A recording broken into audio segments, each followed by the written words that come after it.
Assalamualaikum warahmatullahi wabarakatuh. Sebelum masuk ke dalam presentasi, kami akan memperkenalkan diri kami terlebih dahulu. Nama saya Emila Fatah dengan NIM 2020 10 11 03 11 431.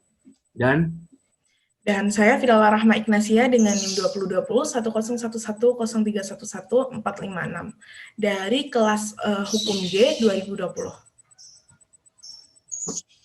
Dengan ini, kami akan mulai presentasinya. Presentasi materi akan dimulai oleh Fidala Rahma.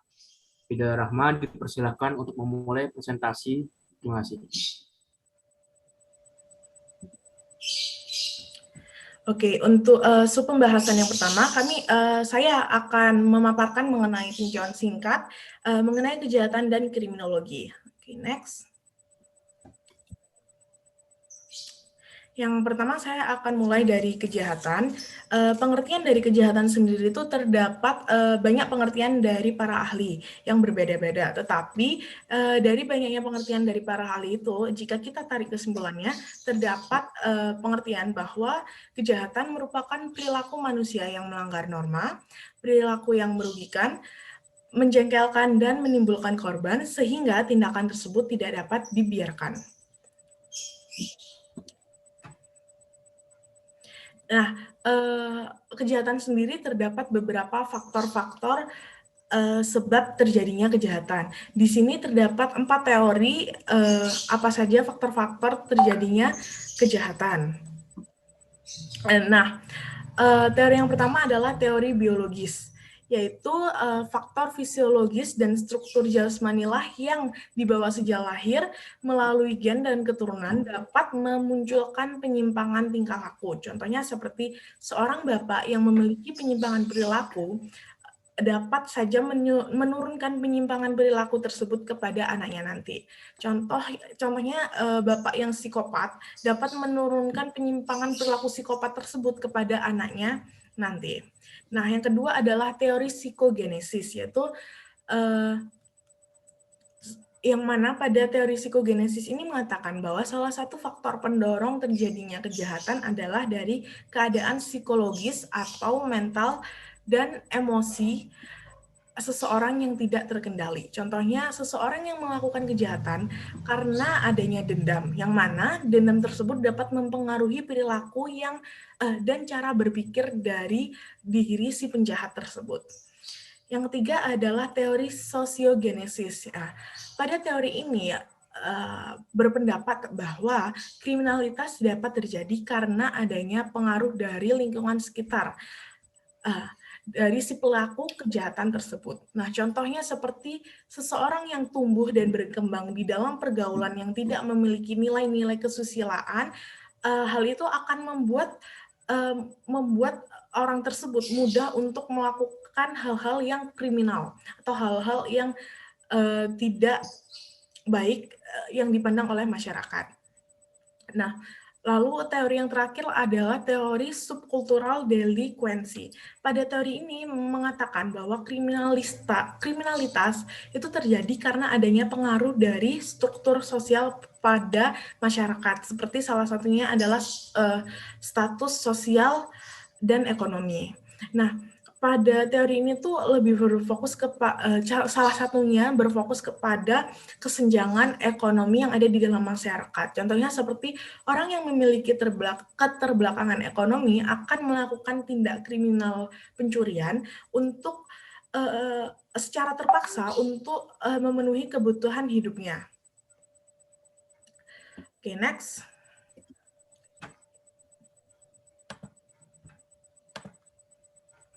Nah, selanjutnya di sini akan terdapat 8 tipe kejahatan yang ada di dunia. Yang pertama adalah kejahatan perorangan dengan kekerasan, yang mana meliputi bentuk-bentuk perbuatan kriminal. Contohnya seperti pembunuhan dan pemerkosaan.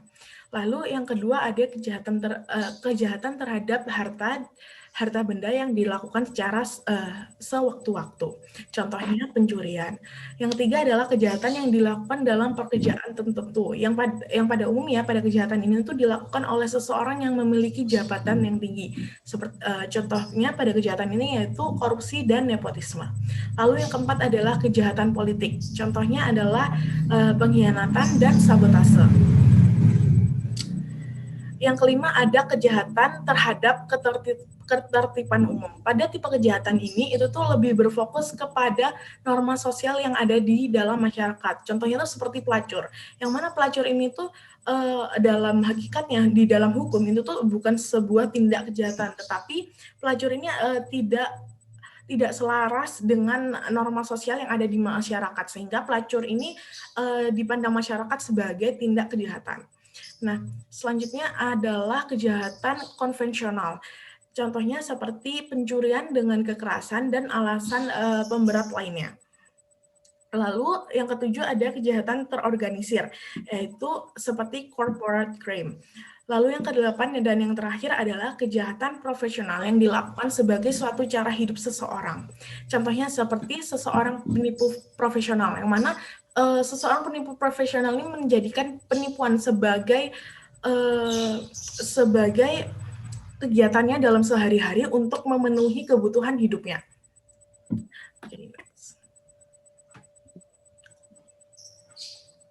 Nah, selanjutnya saya akan memasuki kepada kriminologi.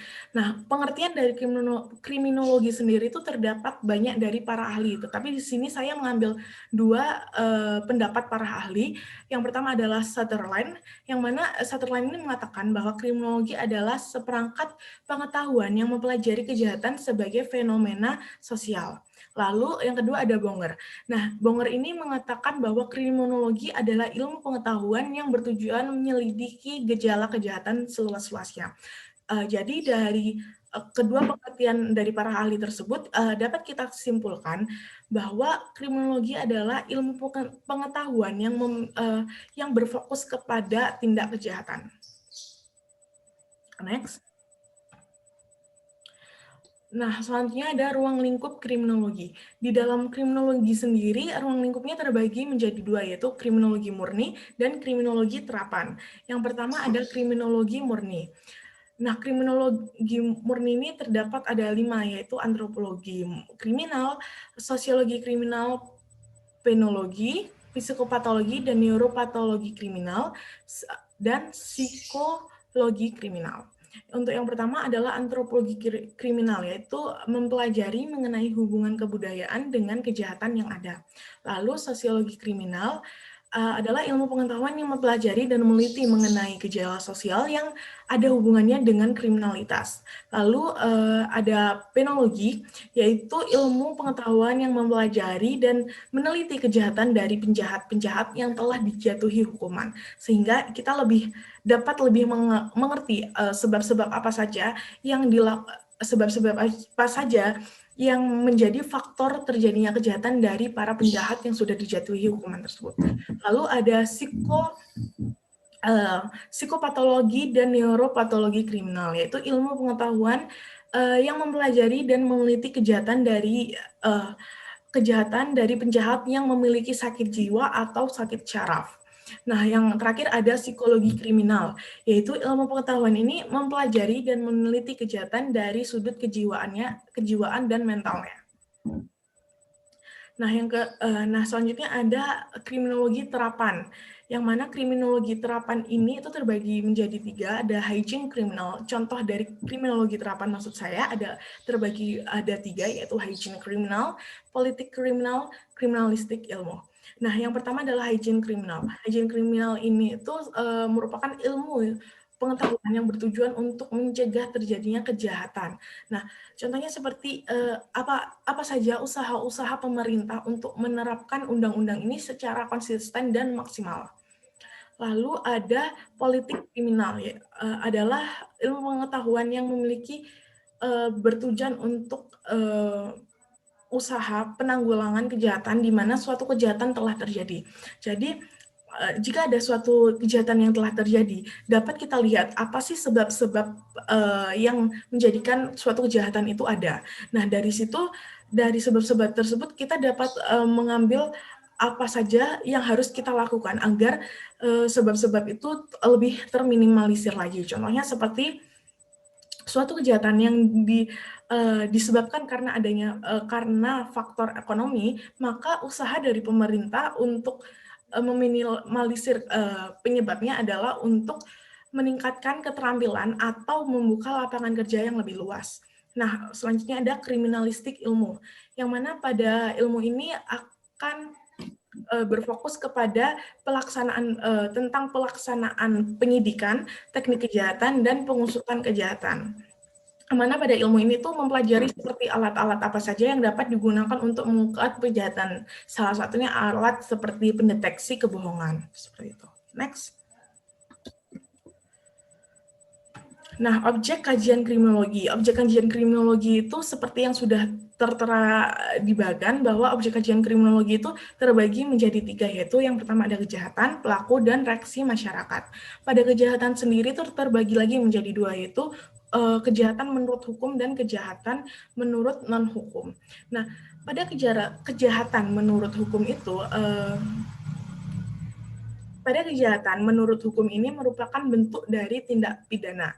Jadi, kejahatan menurut hukum ini merupakan tindakan-tindakan yang merugikan yang telah diatur di dalam undang-undang, atau dengan kata lain adalah tindak kejahatan yang sudah diatur di dalam undang-undang, baik dalam kitab undang-undang hukum pidana maupun undang-undang lain yang membahas mengenai tindak pidana tersebut. Seperti contohnya adalah tindak kejahatan kekerasan dalam rumah tangga itu sudah diatur di dalam Undang-Undang Nomor 23 Tahun 2004 tentang penghapusan kekerasan dalam rumah tangga. Lalu ada tindak pidana pencurian yang telah diatur di dalam pasal 362 KUH pidana. Nah, untuk kejahatan non-hukum sendiri itu sering disebut juga sebagai kejahatan menurut sosiologis, yang mana kejahatan ini tuh meliputi segala tingkah laku manusia yang baik diatur di dalam hukum maupun tidak, yang mana tingkah laku manusia itu yang mana dari tingkah laku manusia itu masyarakat dapat merasakan bahwa tindakan tersebut merugikan dan mengganggu ketenangan masyarakat. Jadi bisa dikatakan bahwa kejahatan menurut non-hukum itu ruang lingkupnya lebih besar daripada kejahatan menurut hukum sendiri. Nah, contoh dari kejahatan menurut non-hukum itu salah satunya adalah kumpul kebo, yang mana kumpul kebo ini itu belum diatur di dalam undang-undang atau hukum-hukum yang lainnya. Tetapi jika berfokus kepada norma sosial yang ada di dalam masyarakat, kumpul kebo ini sudah melanggar norma sosial yang ada. Nah, untuk selanjutnya ada objek kajian kriminologi selanjutnya ada pelaku atau penjahat itu sendiri. Nah, pelaku kejahatan ini merupakan para pelaku pelanggar hukum pidana dan telah diputus oleh pengadilan atas pelanggarannya. Dan dalam hukum pidana ini hal itu dikenal dengan istilah narapidana, atau pelaku kejahatan ini dikenal dengan istilah narapidana. Dengan mempelajari seorang pelaku kejahatan ini, maka kita dapat mengerti sebab-sebab orang melakukan suatu kejahatan tersebut, sehingga pemerintah lebih mengerti apa yang harus ia lakukan agar kejahatan yang ada di dalam masyarakat ini lebih terminimalisasikan. Nah, untuk yang ketiga ada reaksi masyarakat terhadap kejahatan. Nah, pada objek kajian ini, kriminologi akan mempelajari reaksi masyarakat terhadap kejahatan, serta pandangan masyarakat mengenai tindakan kejahatan yang belum diatur oleh hukum. Nah, sehingga dengan itu pemerintah itu dapat membuat aturan yang sesuai dengan keadaan masyarakat pada masa itu. Oke, next. Nah, di sini kita sudah memasuki kepada sub pembahasan kedua mengenai tinjauan singkat mengenai mazhab positif Italian dan mazhab lingkungan bagaimana memandang persoalan kejahatan. Oke, next. Nah, yang pertama saya akan membahas mengenai mazhab positif Italian. Nah, mazhab positif Italian ini itu dipelopori oleh Dr. Cesare Lombroso. Nah, Dr. Cesar Lombroso ini merupakan seorang dokter forensik, sehingga jika dilihat pada teori ini, itu tuh akan lebih merujuk kepada ciri fisik yang dimiliki oleh para penjahat. Nah, di dalam teori ini, Lombroso itu mengatakan bahwa kejahatan itu dibawa sejak lahir. Nah, atau Lombroso itu juga mengatakan di dalam bukunya bahwa criminal is born not made. Atau jika kita translate-kan, maka artinya bahwa kriminal itu penjahat itu, maksud saya, penjahat itu lahir, bukan terbentuk atas lingkungannya. Nah, teori Lombroso ini juga dikenal dengan born criminal. Oke, next. Nah, dari teori born criminal itu terdapat beberapa proposisi yang ada yang terbentuk. Nah, di sini saya mengambil beberapa proposisi yang terbentuk dari teori born criminal. Yang pertama adalah seorang penjahat sejak lahir sudah memiliki ciri khas masing-masing. Nah, ciri khas tersebut itu seperti tengkorak yang asimetris, rahang yang panjang, hidung yang pesek, rambut janggut yang jarang, dan tahan terhadap rasa sakit. Lalu, tetapi tanda-tanda lahiriah itu bukan sebagai salah satu faktor penyebab kejahatan itu terjadi, melainkan tanda-tanda fisik tersebut menjadi tanda pengenal kepribadian yang terdapat di fisik si penjahat. Nah, proposisi yang terakhir adalah setiap penjahat yang melakukan kejahatan yang berbeda, maka akan memiliki ciri fisik yang berbeda pula. Seperti ciri fisik yang dimiliki oleh pelaku kejahatan pencurian itu berbeda dengan ciri fisik yang dimiliki oleh pelaku kejahatan pembunuhan dan pelaku kejahatan lainnya. Oke, next. Nah, dari penjabaran singkat mengenai mazhab Italian tersebut, dapat kita simpulkan bahwa mazhab positif Italian ini memandang kejahatan kejahatan itu dilakukan oleh seseorang yang sudah memiliki cirinya sejak lahir, atau dengan kata lain, seorang penjahat itu sudah memiliki sifat jahatnya sejak lahir. Sehingga hal itu jika merujuk kepada mazhab ini, maka kejahatan itu tidak terbentuk dari lingkungan sosialnya atau lingkungan bagaimana dia dewasanya. Tetapi kejahatan ini tuh seorang penjahat ini tuh sudah terbentuk sebagai penjahat sejak awal ia dilahirkan. Oke, giliran saya yang akan mempresentasikan kali ini. Saya sendiri akan membahas mengenai mazhab lingkungan dan macam-macam teori kriminologi dalam mazhab lingkungan. Dimulai dari mazhab lingkungan. Mazhab lingkungan diketahui dikemukakan oleh Alexander Lacassagne, seorang dokter dan kriminolog ternama berkebangsaan Prancis. Beliau merumuskan mazhab ini dikarenakan adanya ketidaksepahaman dengan mazhab rumusan Lombroso, sehingga ia pada akhirnya merumuskan mazhab ciptaannya sendiri sebagai bentuk pertentangan kepada mazhab positif Italia. Nah, berikut kutipan daripada mazhab ciptaannya, yaitu yang penting adalah keadaan sosial di sekelilingnya kita. Keadaan sekeliling kita adalah suatu pembenihan untuk kejahatan. Kutipan tersebut diketahui menjadi poin penting daripada isi mazhab lingkungan. Next.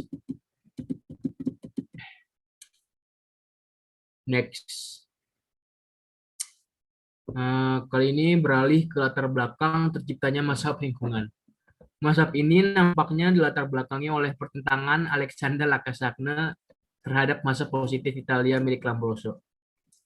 Jadi secara singkatnya itu mazhab lingkungan ialah musuh utama daripada mazhab Italia. Hal ini dikarenakan keduanya saling berlawanan dalam memandang persoalan kejahatan. Terutama mazhab Italia yang menyatakan bahwasanya seorang pelaku kejahatan tercipta sejak lahir dan diklasifikasikan ke dalam sebuah kategori di mana individu-individu dengan ciri fisikis, dan tabiat tertentu dimasukkan ke dalam kategori pelaku kejahatan.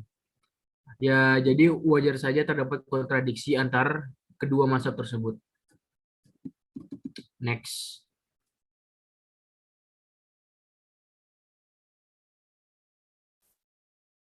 Maaf, agak lama. Oke. Kesimpulan dari bagaimana pandangan mazhab lingkungan terhadap kejahatan.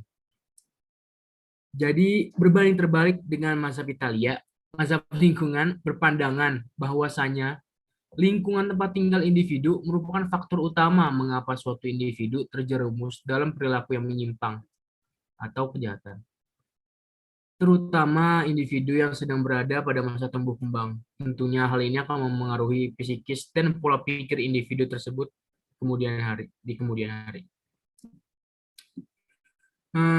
Saya pribadi berpendapat bahwasanya tingkat kriminalitas yang tinggi itu dapat ditangani dengan diadakannya program pemerintah yang secara khusus menangani pelaku kejahatan dan lingkungan tempat tinggal yang tidak kondusif. Nah, dalam menangani para pelaku kejahatan, pemerintah itu diwajibkan memperlakukan para pelaku kejahatan sebagai manusia.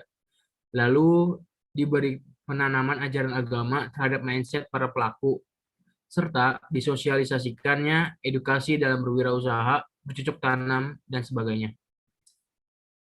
Hal-hal tersebut dimaksudkan agar para pelaku tidak terjerumus kembali dan menjadi residivis nantinya. Apabila hal ini sukses diterapkan, pemerintah secara tidak langsung telah menghancurkan rantai daripada siklus kejahatan. Sedangkan dalam menangani lingkungan tempat tinggal yang tidak kondusif, pemerintah diharapkan membangun infrastruktur lingkungan seperti sebagaimana mestinya, lalu memberikan perlindungan terhadap warganya dari ancaman kejahatan, mengayomi warga dengan memberikan warga ke berbagai macam akses berupa akses pendidikan, lapangan kerja, kebutuhan pangan, air, listrik, dan masih banyak lagi. Nah, dengan terpenuhinya kebutuhan-kebutuhan dasar tersebut, dipastikan tingkat kriminalitas lambat laun akan menurun. Next.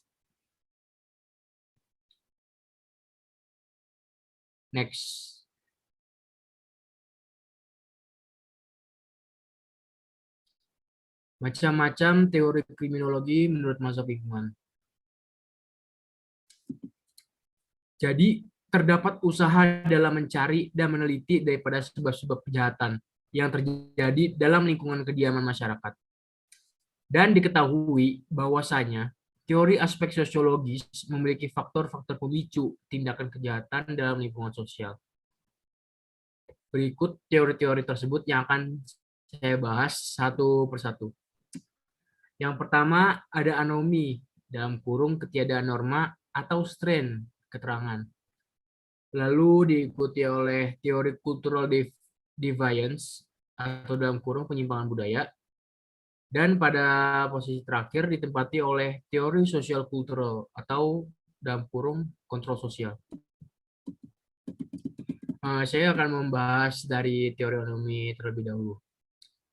Jadi teori anomi itu secara khusus memusatkan perhatiannya pada kekuatan-kekuatan sosial dalam kurung social force. Hal inilah pemicu daripada faktor pendorong suatu individu melakukan aktivitas kriminal.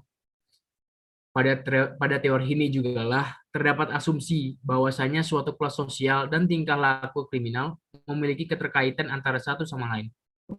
Para penganut teori anomi sendiri pun memiliki anggapan bahwasanya seluruh anggota masyarakat mengikuti seperangkat nilai-nilai budaya. Nah, nilai budayanya ini nilai budaya kelas menengah. Isi daripada anggapan tersebut yaitu nilai budaya terpenting adalah kesuksesan dalam ekonomi. Dari isi anggapan tersebut terdapat hal yang dapat dipetik, yaitu tidak semua orang memiliki privilege yang memumpuni, terutama individu-individu kelas bawah yang secara umum diketahui tidak memiliki sarana yang sah atau legitimate means untuk menggapai. Jadi mereka itu nggak punya sarana-sarana yang sah untuk menggapai tujuan berupa kesuksesan dalam ekonomi. Dan dikarenakan hal tersebutlah suatu individu dapat melakukan tindakan kriminal guna mencapai nilai budaya tersebut, yaitu nilai budaya kelas menengah.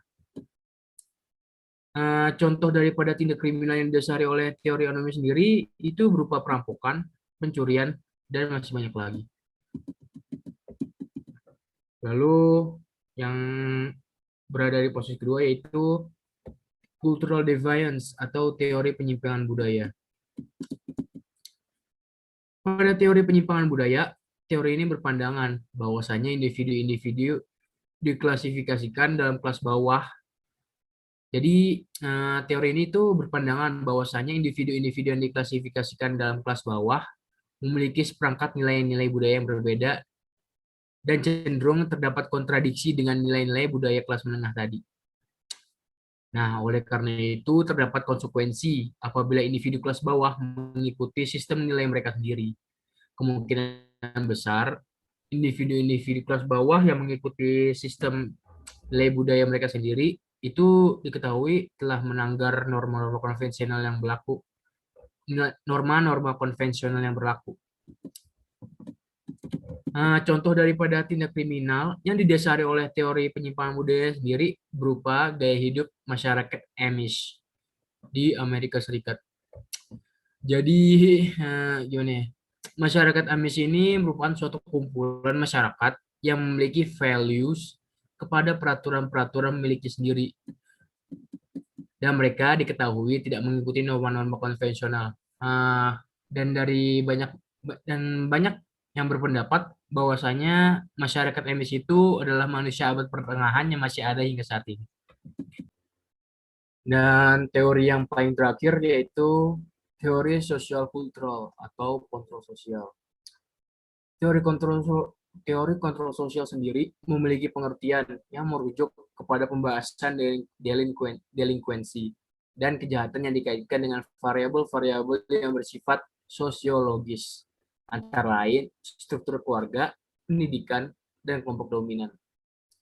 Nah, tampaknya teori kontrol sosial sendiri lebih berfokus pada teknik dan strategi dalam mengatur tingkah laku individu yang bertujuan memberikan mindset atau pola pikiran yang sesuai dan taat pada peraturan-peraturan yang berlaku. Jadi ada dua tokoh terkenal yang membahas mengenai teori kontrol sosial. Tokoh yang pertama itu namanya Albert J. Rees, seorang sosiolog dan kriminolog terkenal berkebangsaan Amerika. Albert J. Rees ini berpendapat bahwa setidaknya terdapat 3 komponen, yaitu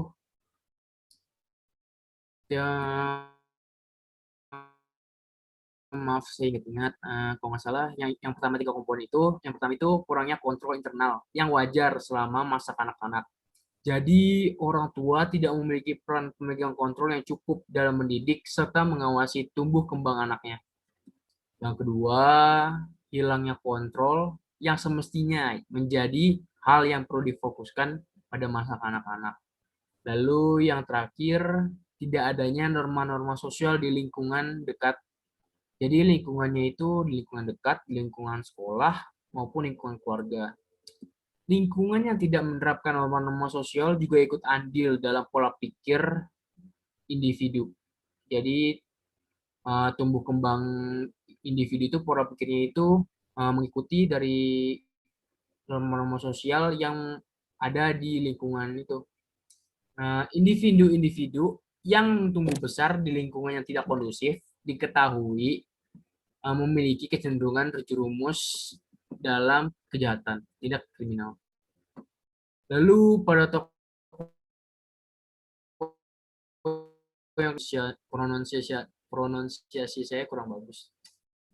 Jadi Walter London ini seorang profesor sosiolog berkebangsaan Amerika yang berpendapat bahwasanya faktor-faktor yang berperan dan gejala yang dihadapi negara-negara berkembang saat ini dalam timbulnya kejahatan yaitu yang pertama yaitu gelombang urbanisasi remaja dari desa ke perkotaan yang jumlahnya bisa dibilang cukup besar ya. Dan itu tuh sulit banget untuk dicegah. Lalu yang kedua, terdapat konflik antara norma adat pedesaan yang bersifat tradisional dengan norma-norma baru yang tumbuh dalam proses penggeseran sosial yang berlaku secara cepat, terutama di kota-kota besar. Yang ketiga, memudarnya pola-pola kepribadian individu yang terkait kuat pada pola kontrol sosial tradisionalnya. sehingga anggota masyarakat, terutama para remaja, menghadapi kesukaran dalam ketidaktaatan pada pola untuk menentukan perilakunya. Contoh daripada tindak kriminal yang didasari oleh teori kontrol sosial sendiri berupa seperti tawuran, penggunaan narkotika, serta vandalisme. Itu tuh tindakan kriminal yang paling lazim. Nah, habis sudah pembahasan dari saya mengenai materi presentasi untuk kali ini. Saya mundur diri, terima kasih.